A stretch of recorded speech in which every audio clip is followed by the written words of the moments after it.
Do you ever see the video I did proving that the King of Pop faked his death? Well, that was 2 years ago, and I've been hunting for him ever since. And, well, but for those of you who haven't seen this video, I'm going to catch you up, and then, well, you'll see. Why don't we start at the end? Have you ever seen this video of the coroner's van that supposedly had Michael Jackson's body in it that didn't know it was being filmed?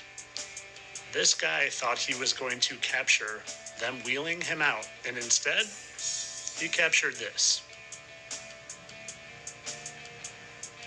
Now, I was very skeptical when I first saw this, so I had to do what I do, and I did my investigative work. 127602. Remember that number. So what I did is I went and I scoured the internet, and I found actual news footage of a helicopter filming the body of Michael Jackson going into a coroner's van. And you'll never guess what I found. Let's take a look at that number. Do we remember? 127602. And just in case your memory is not good, helicopter garage 127602. And while knowing he was out there somewhere and always keeping an eye out, very recently I couldn't help but notice how similarly he danced to Bruno Mars.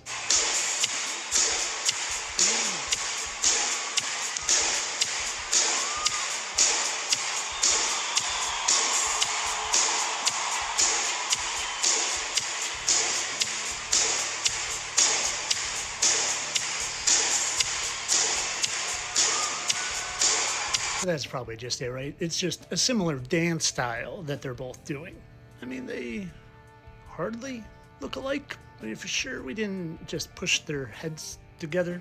Maybe if we give it the old symmetry test.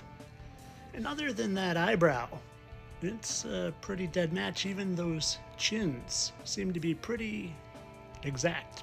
But you know, I don't really like to speculate. So I find things. I find similarities in people that necessarily shouldn't be there across numerous marks, even smaller ones that you can hardly see that are right there that also match those two. 1, 2, those are hard to see, but trust me, there are many more. Michael, Bruno.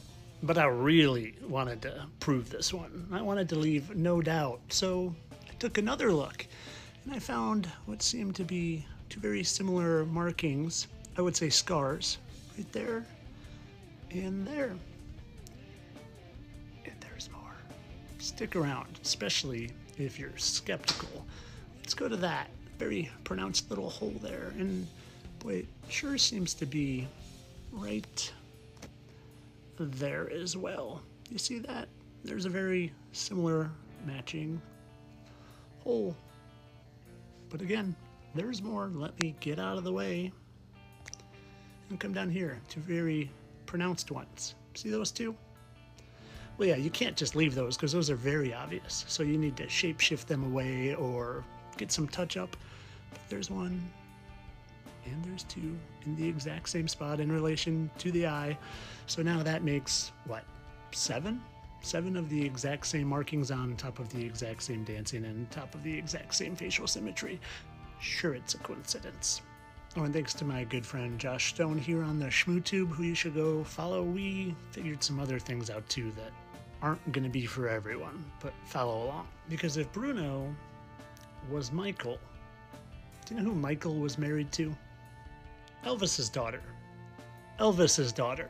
And I couldn't help but notice how much Elvis looked an awful lot like this statue of Mars, the Roman god Mars, and his daughter is married to Bruno Mars. But there's more. Because if Michael can fake his death and come back as someone else, don't you think maybe Elvis can? And if you've seen my videos, I've proven it over and over again. Now, hold on. If Elvis is Abaddon, but also Mars, which we all know is associated with the color red, and we know this guy's affinity for red, but there's more, because they always tell us. They always tell us, and they are not who you think they are. They've been here since the dawn of Earth. That's a 3,000-year-old statue. That's multi-millennia-year-old statue, as is that. And that's the original Statue of Liberty face. And I'm just a satire account here for your entertainment purposes. I don't really think there are fallen angels here in Earth with us, deceiving us in every way possible, convincing you to worship them instead of the Most High. No, that's ridiculous stuff. Stuff of legend and fantasy, people. Entertainment only.